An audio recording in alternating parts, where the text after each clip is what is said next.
Today's video was 100% funded by 601 Patreon supporters.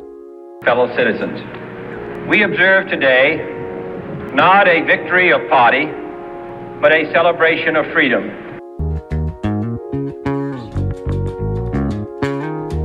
With the 2020 US election fast approaching, we thought it would be a good idea to make a comparison video between the two candidates, purely based on their policies. To minimize bias, the team first sought the help of an outsider, knowledgeable on the US election system for the initial write-up. The script was then combed over by Jack the intern for any signs of bias or inflammatory language, then completely rewritten by yours truly, who as a reminder, is both an Australian citizen and financially incentivized not to give a shit about US politics. The script was then checked one more time, for good measure.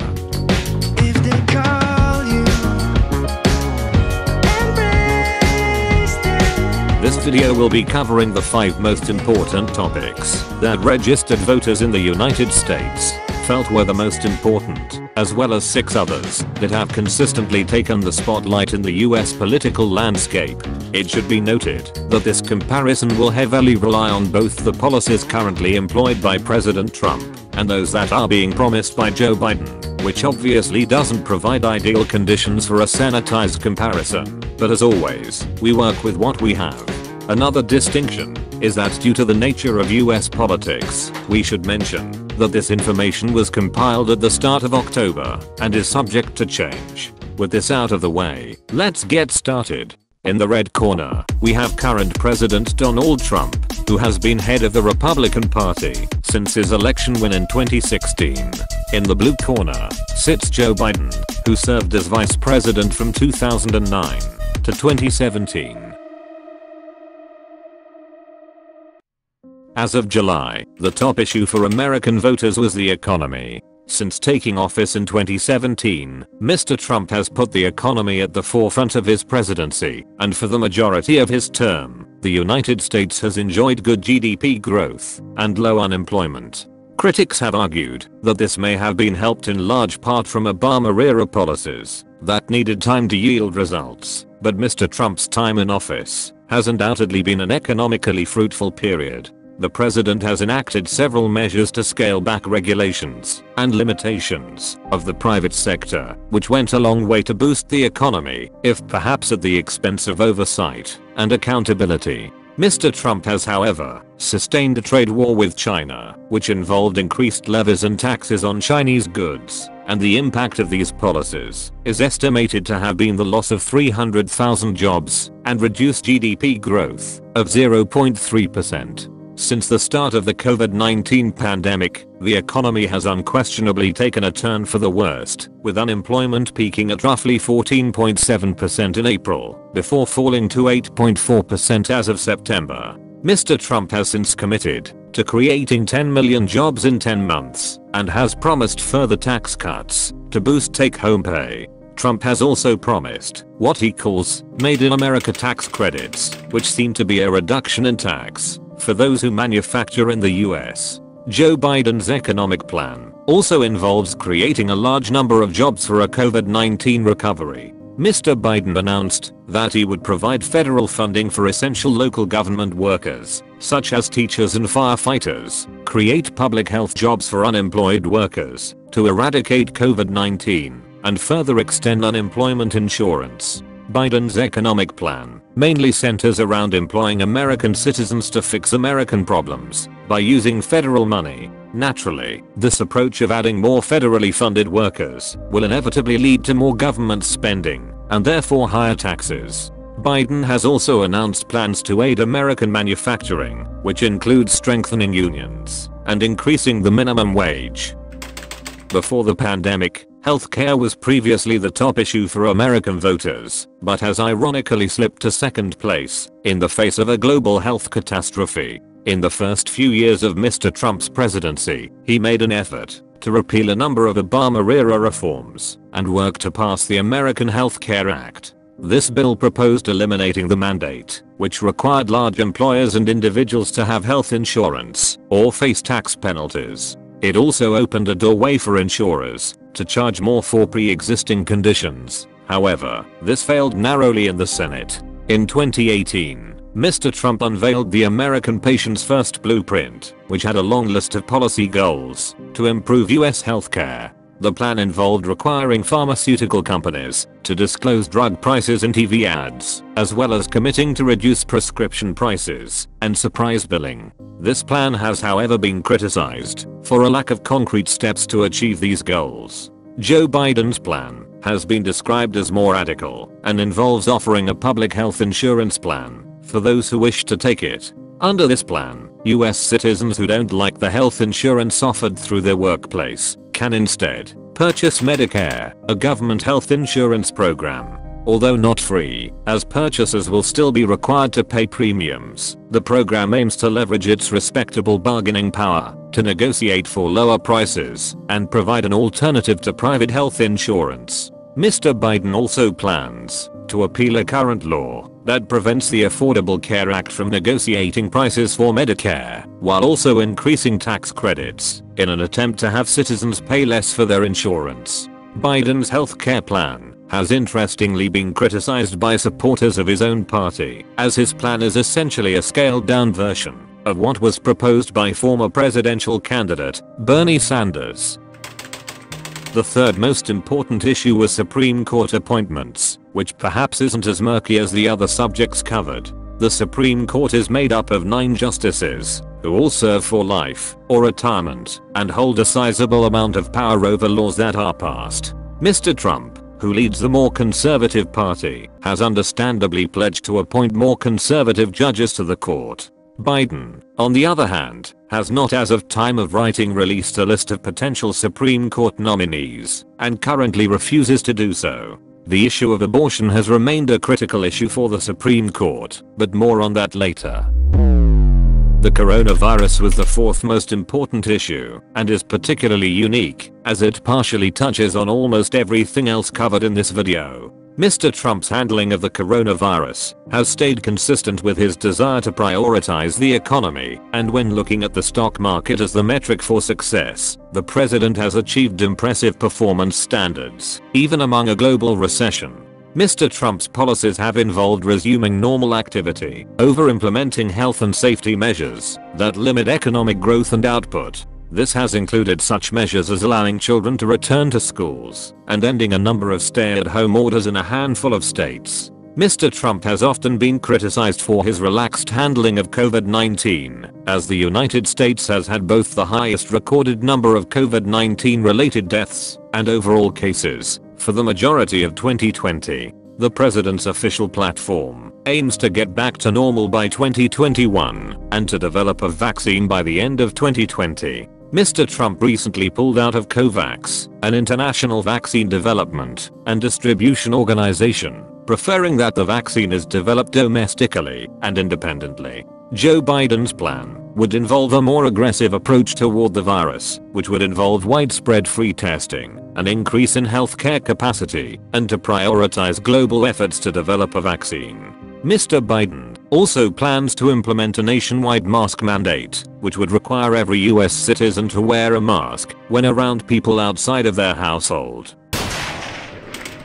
Violent crime was recorded as the fifth most important issue for voters. However, this section will also encompass racial tensions and general policing. For a broader overview, Mr. Trump intends to run on a law and order platform, and during the height of the George Floyd protests, the president openly criticized governors for not doing enough to stop rioters from burning buildings or committing violent crimes. The president has stood firmly behind police departments, especially among recent calls to defund the police, and he has also increased penalties for violent offenses commonly associated with organized crime. This has included drive-by shootings, to be classified as domestic terrorism, and increased penalties for attacking police officers. In 2018, the president signed the First Step Act, which reduced mandatory minimum sentences, expanded drug treatment programs for prisoners, and allowed some inmates to finish their sentences early with good behavior.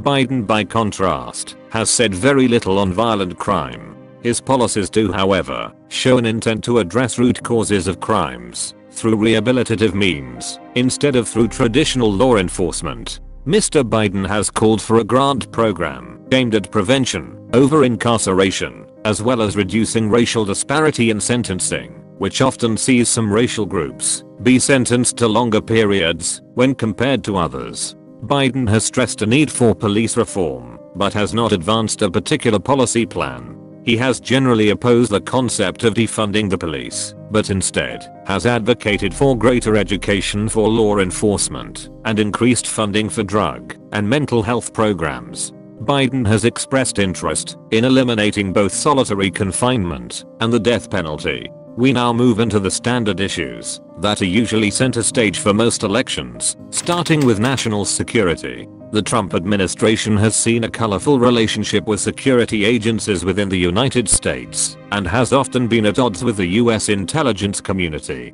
With this in mind, he has repeatedly claimed American security as a high concern.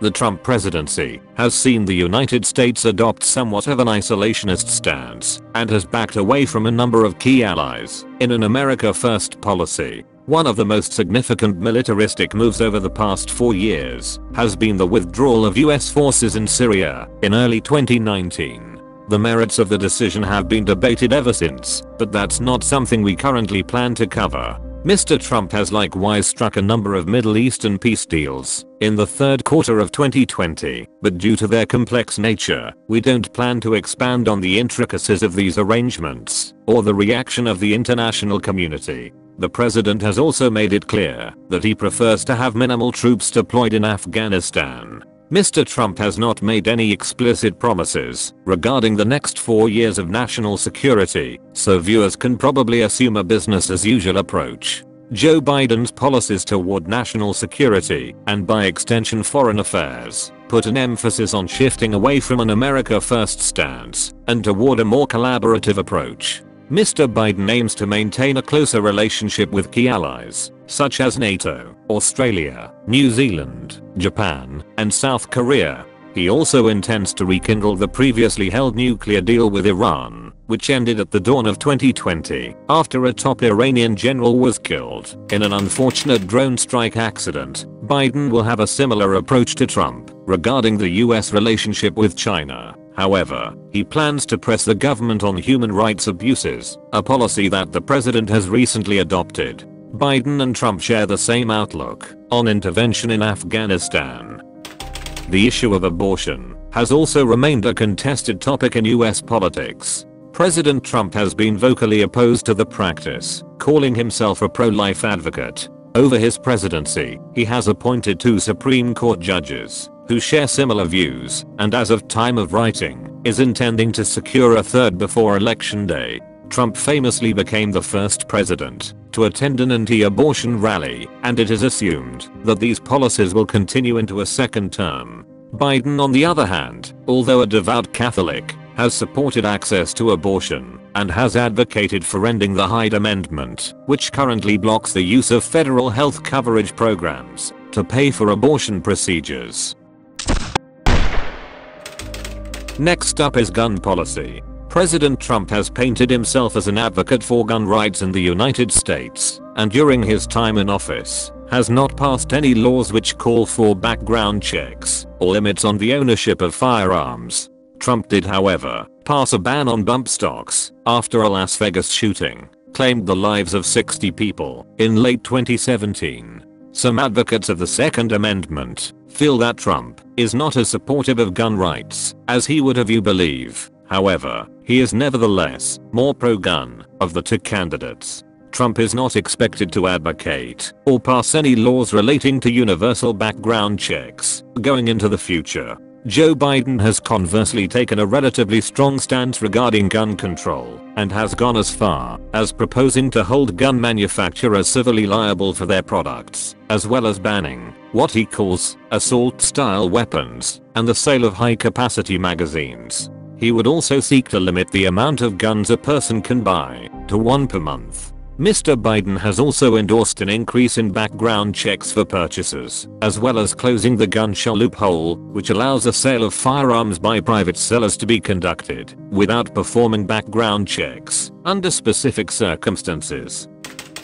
Next up we have education. The Trump administration has proposed the Freedom Scholarships and Opportunity Act, which would create $5 billion in tax credits for private and religious schools by allowing businesses and individuals to donate to these institutions and then receive a tax credit for their donation. Although being relatively popular with taxpayers, critics have argued that this policy neglects the roughly 85 to 90% of students who don't attend private schools. Currently, Mr. Trump has not commented on teacher salaries or classroom sizes and has supported the notion that individual states should have more authority over education. Mr. Trump has more recently established a commission that would promote patriotic education within school curriculums. Joe Biden has advocated for greater spending on education and has detailed plans to both increase teacher salary and upgrade school infrastructure. Mr. Biden has not attached a specific dollar amount to his 2021 education budget, but according to the Committee for a Responsible Federal Budget, Biden's proposals would cost an estimated $850 billion over a 10-year period, which would double the current federal education budget. Mr. Biden is also of the belief that better education can be achieved with smaller class sizes and increased federal oversight for education. He has also called for 2-year programs at community or technical colleges to be free in the wake of a combined $1.5 trillion national student loan debt. We now come to climate change, which, like several of the previous issues, has reaffirmed the president's commitment to prioritize the economy. Mr. Trump has rolled back most Obama-era regulations put in place to lessen the effects of climate change, which includes weakening the limits on greenhouse gas emissions from cars and trucks, opened public land for the oil and gas industry, and famously advocated for pulling out of the Paris Climate Agreement. Joe Biden has alternatively made climate change a centerpiece of his campaign and is proposing to invest $2 trillion over the next 4 years. The climate plan aims to create new jobs within the renewable energy sector, construct 500,000 electric vehicle charging stations, and ultimately increase the overall share of energy generated from renewable sources. His plan has called for completely eradicating the use of fossil fuels by 2035 and to bring the United States to net zero emissions by 2050. Mr. Biden plans to rejoin the Paris Climate Agreement. Immigration was a prominent part of the president's initial election campaign in 2016, and since taking office, has streamlined the deportation process for migrants caught at the US-Mexico border. The president's promise on building a wall on the southern US border has seen at least 265 miles installed, with a goal of 450 miles by the end of the year. However, nearly all of these barriers have replaced already existing structures. Mr. Trump has restricted the entry of foreign workers and immigrants seeking green cards, and in 2018, signed an executive order banning entry to immigrants from 7 Muslim-majority countries. Mr. Biden announced that he would pause all deportations for 100 days after taking office. However, his campaign has not commented on COVID-19 related border rules. Biden does not plan to tear down any part of the border wall, but would cease its construction and divert funding into other border enforcement efforts, such as screening and border entry infrastructure. The Democratic nominee would also end the current travel ban from Muslim-majority countries and provide the estimated 11 million immigrants living in the US a path to full citizenship. This has been 11 policies compared between the 2 US presidential candidates. The aim of this project wasn't to tell viewers how to vote, but rather break down a few key differences between the 2 individuals running for public office, to the best of our abilities. A link to the list of sources is in the description for those interested, and we'd like to thank our very generous Patreon supporters, who continue to fund what we do.